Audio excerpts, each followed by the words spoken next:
Please welcome to the stage Aparna Bowl, Chair of the Practice Green Health Board of Directors.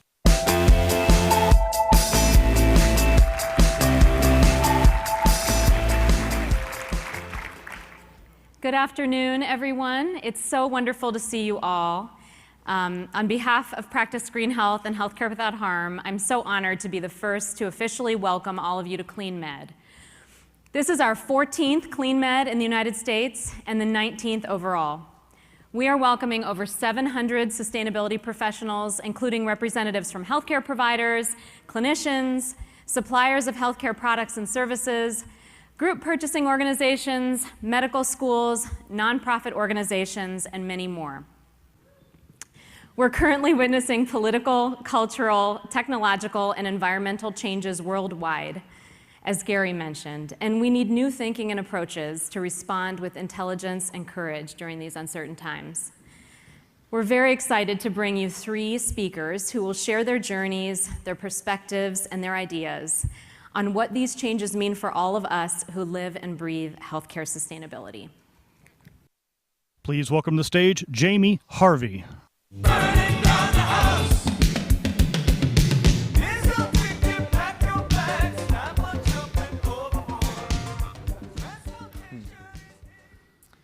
Climate change, every pore in this planet filled with poisons, our oceans and our whales and our fish filled with plastic. How do we make sense of this world? For many of us, it's through stories. And growing up in the country north of Montreal, many of the stories that I heard were from my dad. He was this natural storyteller. And some of my favorite memories were of us sitting there in the springtime in these old lawn chairs stuck in the snow. We'd be boiling sap over this fire.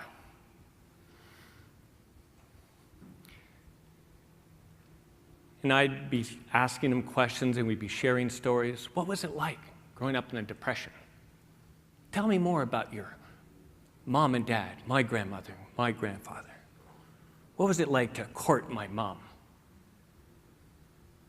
It seemed that always the topic of the conversations would end up switching to his experiences in the war. His voice would get a little shaky, his breathing a little more rapid. And I learned what it was like to navigate through the darkness over Europe before there was radar, to be shot down, held in solitary confinement, and then to survive a concentration camp. To survive a camp where 50,000 people are led to their deaths in a gas chamber. How do you understand that? So when I look back at myself sitting there in my innocence, I know that these were important clues about the world, but more importantly, they were vital life lessons about living with humility and gratitude and forgiveness and leading with a loving heart.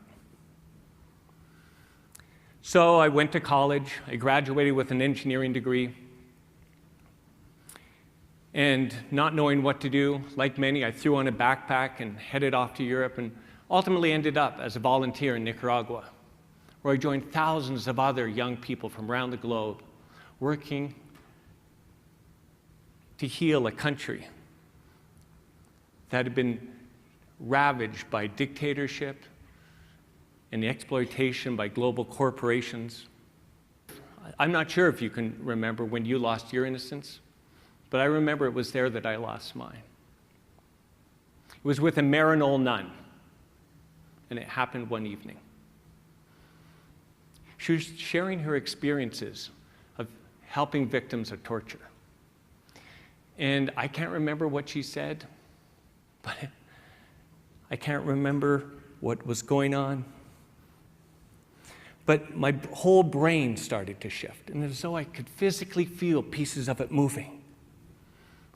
And it was as though everything that made sense no longer did, and that everything I wanted to believe no longer was true. How could this craziness happen in this world? How could the world be so cruel? And how was I so lucky to be born in the skin, in a country and in a place when I was?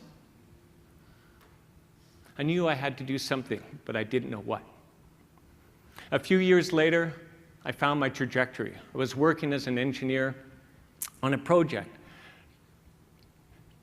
to reduce the discharge of persistent toxic chemicals into the Great Lakes.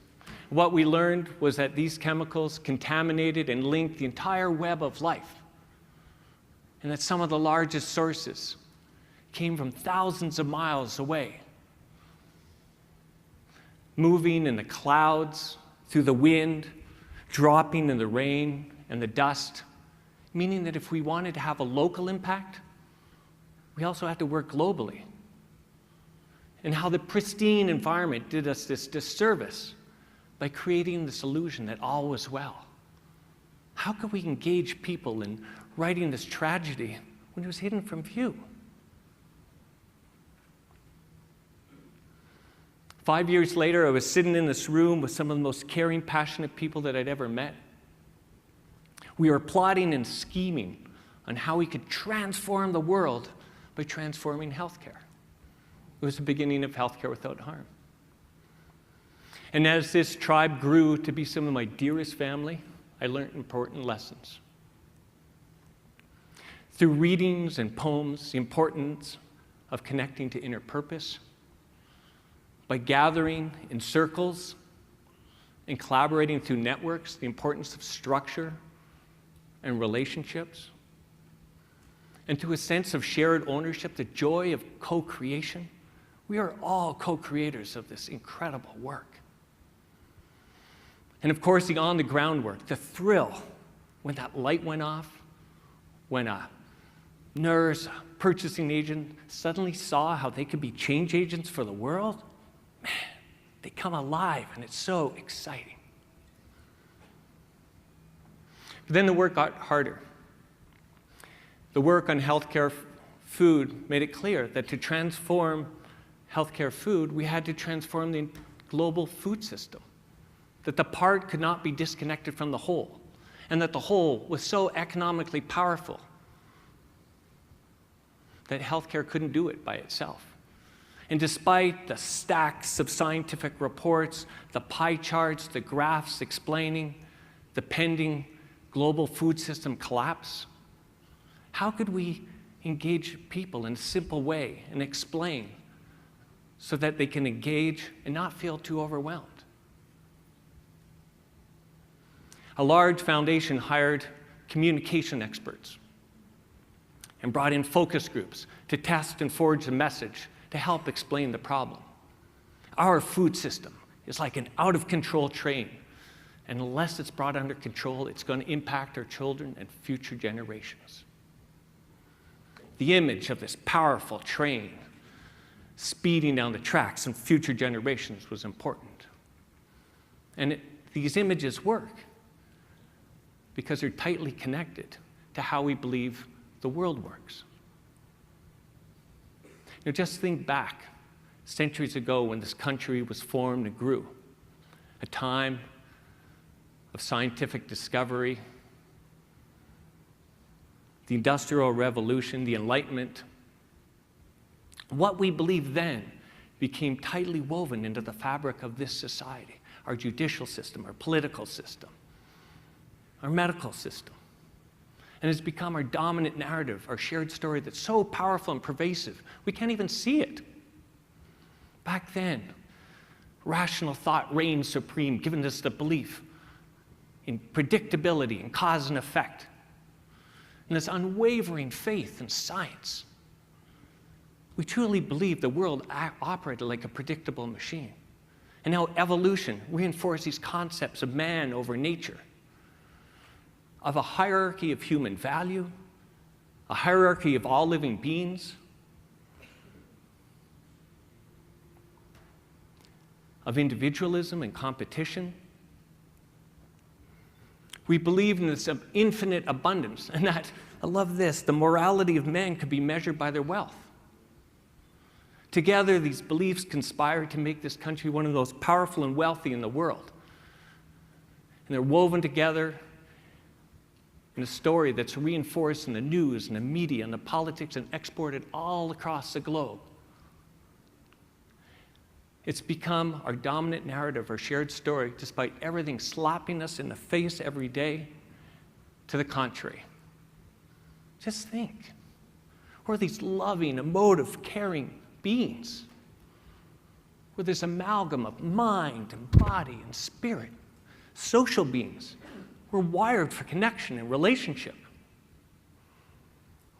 We now know that we're more microbe than human cells that are linked and communicating from the soil through our gut to our brain, begging the question of who we are, what are we, and who's in control. The taking of our commons, our air, our water, our fish, our forests, is bringing into sharp focus that we live on a finite planet and that these are gifts. It's our shared legacy for future generations. The biggest irony is that modern science now explains that the only thing that's predictable is unpredictability.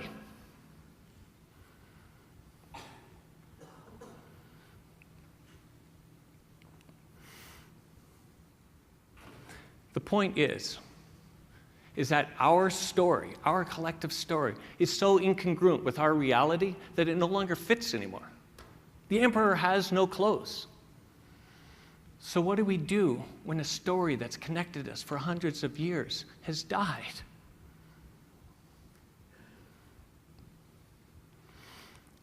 Well, number one, we have to grieve. We're frozen. We deny. We're scared. We get angry. Look around us. We have to give ourselves permission to grieve. And for many of us, this started 20, 30, 40 years ago. Some of us more recently, and there's others desperately hanging on, hoping that this story can be kept alive.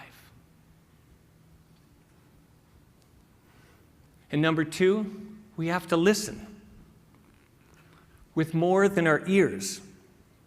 And this is probably the hardest task before us, because it asks us to be fully aware so that before we react, we can be deeply curious and sensing.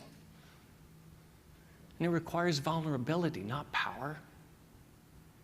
This stuff isn't taught in our schools and our culture. But it's what Luke Skywalker, right, in Star Wars had to learn, to be able to sense and to see with his eyes closed.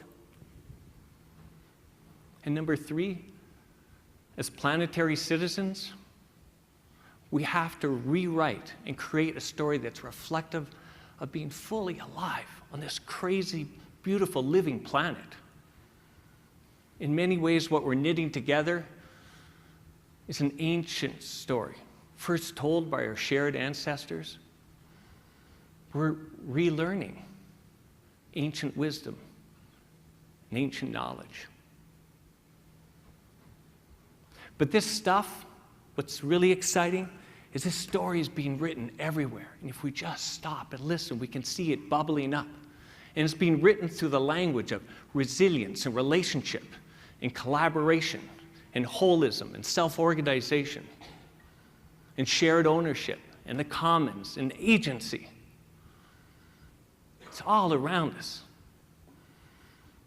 In Southeast Alaska, the indigenous Nuka system of care is creating these transformative health outcomes, applying the story. In the heart of the industrial food system, Food Commons Fresno is applying the story, building a community-owned food system from farm to fork.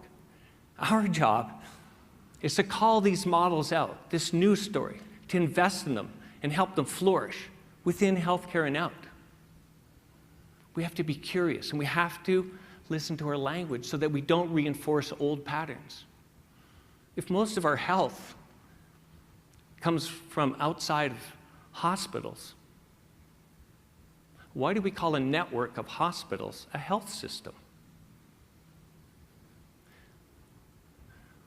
Why do many healthcare systems have these integrative or holistic centers as add-ons instead of the other way around? We're sitting on this divide, the great turning or teetering like a seesaw between an old paradigm and a new paradigm. And like my father navigating through the darkness, for many people, it is scary and it's terrifying without a clear way forward. I think our job is to do that outer work, but more importantly, perhaps, that inner work, so that we can shift the center of balance in using humility, gratitude, and loving hearts, that we can co-create a new story that works for all living beings. Thank you.